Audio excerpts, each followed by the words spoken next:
Welcome back to another episode of Tired Axe Outdoors. Today, we're continuing on prepping for ice season here in the upper Midwest. In today's episode, we're going to cover ice line. So we're going to talk about mono versus fluoro versus braid. So stick with us. Hope you guys enjoy the episode. All right, so you walk into your favorite sporting goods store and you step into the line aisle. There are a million different brands and colors and choices, different pound tests. So it can be a little overwhelming. You got to break it down by what you're fishing for, how you're fishing, and what your experience level is with the line. You got to stick with what's comfortable to you. If you're not used to using, an FL20, then don't. Stick with your FL8. It's what you know. It's what you're comfortable with. It's what's going to give you the confidence to go out and get what you need to get on the ice. So let's start out talking about some of the advantages of monofilament.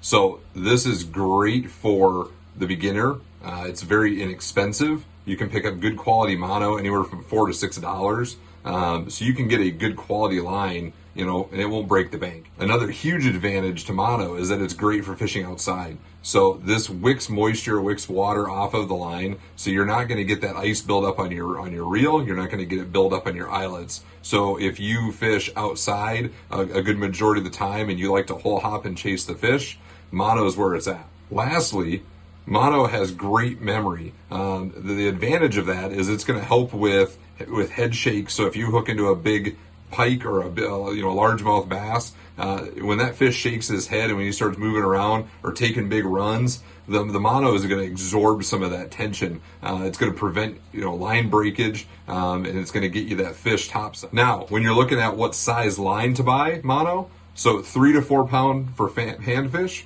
6 pound for walleye, 8 to 12 for predator. So keep it super simple. If you're chasing lake trout on Lake Superior, you want to go big, go 10, 12 pound tests. If you're fishing for panfish, crappies, sunfish at your local lake, stick with something small. The light line is going to give you the advantage. It's going to be less visible to the fish. It's going to refract less light. But you're also going to run the risk of potential break off. So you have those, pros and cons there. One last thing I'll add on mono before we jump over to fluoro is that the memory on it is also a bad thing. When you have it coiled up on your spool of your reel for 2-3 weeks or however long it is between getting out, it's going to remember that shape. So you're going to get those big line coils coming off your reel. After fishing with it for a little bit, it'll stretch back out and it'll straighten back out. But initially that's kind of frustrating. So one fix for that is you could switch to an inline reel. Those are really big and popular right now. That keeps your line, more in the same direction. So it has less chance of coiling. But like I said, the advantages on mono definitely outweigh the disadvantages. And it's just a great line. All right, so now let's talk about fluorocarbon. So a lot of guys use fluorocarbon leaders on open water. Makes great line for ice fishing. So the huge plus to this is that it's got less memory than mono, not quite as much as braid. Braid has no memory at all, but less than mono. So it's a good middle of the road. It's also very abrasion resistant. So if you're fishing around weeds or around brush, you're going to run less risk of breaking this than you will mono. The other advantage to fluorocarbon is that its refractive index is similar to water. So it's super, super good for those real finicky bites and also fishing clear water. So you're not going to spook any fish when they can't see your line. So that's a huge advantage there. This also sinks, whereas mono floats. So if you're fishing those real light jigs, going back to that finicky bite, it's going to help get that jig back down into the bite zone a little bit quicker. You can also use this as a leader material. So if you're fishing, braid and you want to use that as a leader material, you don't have to change your whole spool out. You don't have to have, a rod set up for each, if you're not at that point. But throw your braid on there as your baseline, and then you can run a fluorocarbon leader. So a lot of guys do that summer and winter. So that's always a good advantage. Really, the only bad thing I got to say about it is the cost. I mean, it is more expensive. You're looking at more, $6 to $8, maybe $10 for a good quality line. But once again, you know, if it gets that fish on the ice, it's worth it. It'll take good care of you, and it's a good middle of the road line. All right, so let's jump into our last line, and that would be Braid.